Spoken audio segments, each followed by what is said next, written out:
we'll take a look at important tax breaks for second homeowners. Robert Johanson is here to take your questions, so call us now, 1-800-304-3638, or email us at openhouse@cnn.com. Now, if a traditional vacation home is more your style, you can still find ways to make your property work for you. Homeowners often rent out their vacation home to supplement their income.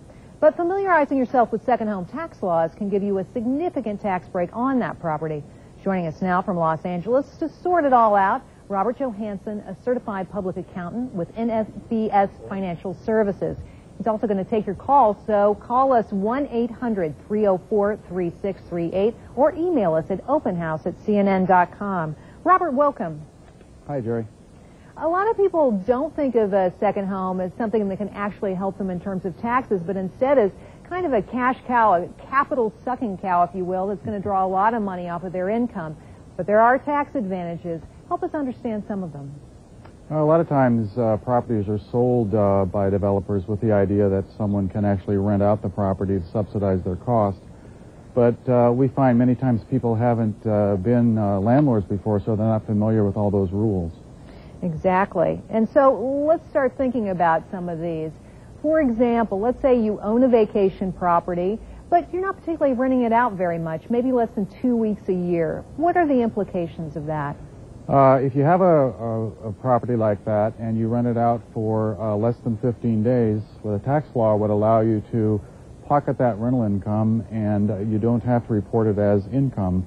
At the same time, you can still deduct the interest and taxes on that property. So it's particularly good for situations where you may have a property in a high demand area like a golf course, for example, Augusta, where they play the U.S. Open.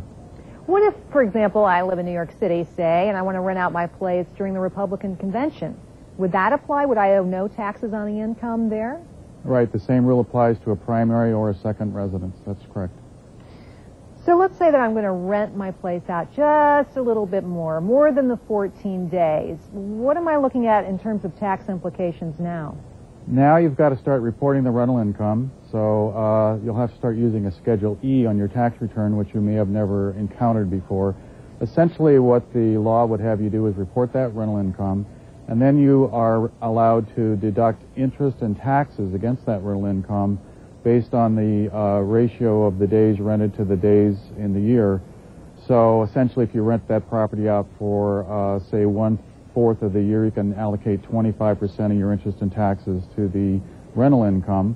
And then if you have anything left over, you can allocate other operating expenses. But the big key here is you get to still deduct the other 75% of the interest and taxes on your Schedule A. So for most people, it ends up being a situation where they just zero out the rental income. Okay. We've got a caller, Larry in Mississippi. Go right ahead. Yes, thanks for taking my call. You're welcome. What I would like to know is the tax benefits on recreational vehicles, RVs, as a second home. I understand that the federal government, as long as you spend 2 weeks a year, allowed that to serve as a second home, a vacation home. I'll hang up and hear your answer. Thank you. Okay. I assume you're talking there not about a situation where you'd be renting it, but just simply deducting the interest on a loan used to acquire the property. It would be qualified interest that could be deducted on your tax return if it qualifies as a second home. It basically has to have the attributes of a second home, which would be bathroom, kitchen, facilities in it.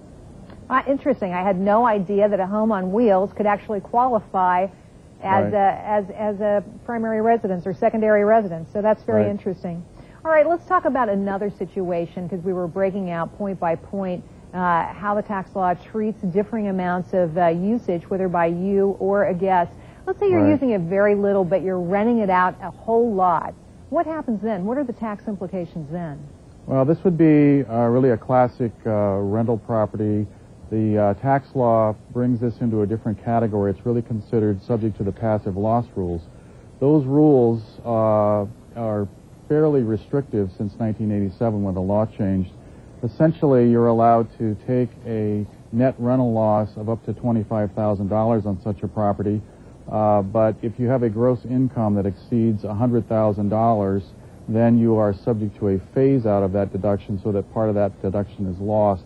Once you exceed $150,000 of gross income, notwithstanding the rental activity, then that loss is completely phased out and you have to carry it over. Real estate professionals, however, are not subject to this same restriction. We want to squeeze in another caller. Robert, Dan in North Carolina. Go right ahead. Yes, I'm calling to ask, when you refinance your property and, right. you take cash out, say you take an extra $20,000 out that you have in equity, is that considered taxable income at the end of the year when you fill out your taxes? No, anytime you borrow money, it's never going to be considered income. Essentially, you have to be concerned about what you've used that money for. With a $20,000 loan, you are below the threshold for home equity debt, which is capped out at $100,000. As long as you, don't run into an alternative minimum tax problem, then that interest should be fully deductible. Robert Johanson, thanks for joining us. Thank you.